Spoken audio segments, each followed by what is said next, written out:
సరే ఈ మధ్యకాలంలో అంటే చాలా మందికి పైల్స్ ప్రాబ్లమ్ చూస్తుంటాం.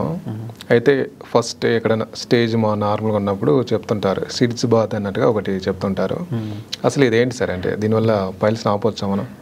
ఎస్, వెరీ గుడ్ క్వశ్చన్ అండి. ఇప్పుడు పైల్స్ అన్నవి చెప్పినట్టే సర్వసాధారణ ఇంకెక్కువ చూస్తున్నాం. ఎందుకంటే మారుతున్న లైఫ్ స్టైల్, ఊబకాయం ఎక్కువైపోతుంది, విజరల్ ఫ్యాట్ ఎక్కువైపోతుంది, లోపల ఒత్తిడి ఎక్కువైనప్పుడు ఈ పైల్స్ అన్నవి ఈ యానల్ కుషన్స్లో ఉండే ఎండ్ వెన్యూల్స్ ఏవైతే ఉంటాయో లోపల ఒత్తిడి ఎక్కువయ్యేసరికి బయటకు తూసుకురావడం అన్నది చూస్తున్నాం. సో ఇందులో కూడా గ్రేడ్స్ ఉంటాయి, 1, 2, 3, 4 అని. 1 అన్నది సర్వసాధారణంగా చాలా మందిలో ఉంటాయి.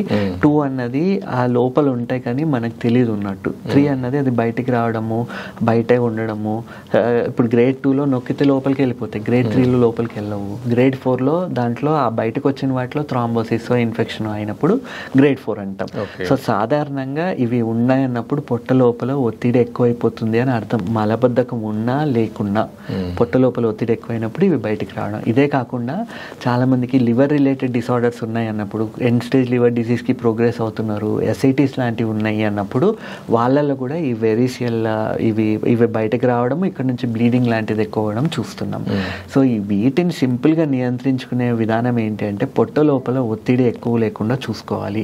ఇప్పుడు లోపల ఇప్పుడు ఫ్యాటీ లివర్ ఉందన్నా లోపల విజరల్ ఫ్యాట్ ఎక్కువ డిపాజిట్ అవుతుందా ఎందుకు అన్నది ఆలోచించి దానికి ఏం చేయాలి. సింపుల్ మెడిసిన్ ఉన్నాయి, ఇప్పుడు బరువులు తగ్గడానికి కూడా మెడిసిన్ ఉన్నాయి ఇప్పుడు. కాకపోతే ఒక సూపర్విజన్లో ఎంత వాడాలి ఏంటి అన్నీ చూసుకొని ఇది వాడినట్టయితే వీళ్ళు ఇంట్రా అబ్డామినల్ ప్రెషర్ని తగ్గించుకోవచ్చు. అదే కాకుండా మోషన్ అన్నది ఫ్రీగా ఉండేటట్టు చూసుకోవాలి.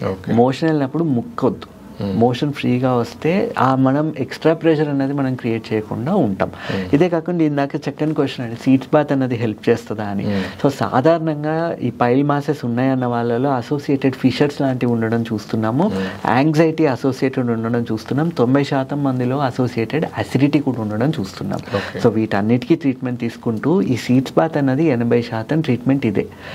ఇది వేడి అంటే టాలరబ్లీ హాట్ వాటర్లో ఇండియన్ టాయిలెట్లో కూర్చున్నట్టు ఆ టబ్బు తీసుకొని వేడి నీళ్ళు నింపి దాంట్లో కూర్చుంటారు. మరీ వేడిగా ఉండదు, మరీ వామ్గా కూడా కాకుండా టాలరబ్లీ హాట్ వాటర్. అయితే ఇట్లా 15 నిమిషాలు తక్కువ కాకుండా కూర్చున్నప్పుడు ఈ వేడి వల్ల స్టడీస్ ఏం చెప్తున్నాయంటే వేడి వల్ల ఈ 15 మినిట్స్ కూర్చున్నప్పుడు స్పింక్టర్ స్పాజమ్ అన్నది తగ్గుతుంది. ఇప్పుడు మనం పెయిన్ కిల్లర్ వేసుకుంటే దాని ఎఫెక్ట్ 12 గంటలు ఉంటుంది, కానీ దాని సైడ్ ఎఫెక్ట్స్ ఉంటాయి, యాసిడిటీ రావడమో కిడ్నీల మీద లోడ్ రావడమో చూస్తున్నాం. అయితే ఈ నీళ్ళలో కూర్చోవడం వల్ల ఆ పెయిన్ అన్నది తగ్గుతుంది, సేమ్ ఎఫెక్ట్ ఉంటుంది, కానీ దీని డ్యూరేషన్ అనేది చాలా తక్కువ టైం ఉంటుంది. అంటే దీని యాక్షన్ 3-4 గంటలు మాత్రమే ఉంటుంది.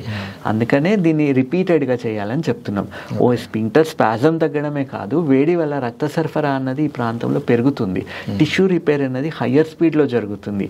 ఈ నర్వ్ ఎండింగ్స్ ఏవైతే ఉంటాయో సెన్సిటివ్ పార్ట్ కదండి, ఆ చాలా విపరీతమైన మంట నొప్పి అని ఫీల్ అవుతూ ఉంటారు. ఈ వేడి వల్ల ఈ నరాలన్నీ నర్వ్స్ అన్నీ కూడా డీసెన్సిటైజ్ అయిపోతాయి.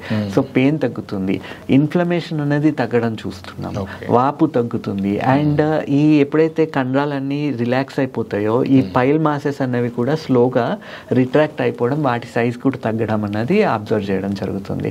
అయితే ఎంత అందరికీ తగ్గిపోతాయంటే కాదు, బట్ డెఫినెట్లీ పెరగకుండా ఉంటాయి, కొంత శాతం తగ్గుతున్నాయి.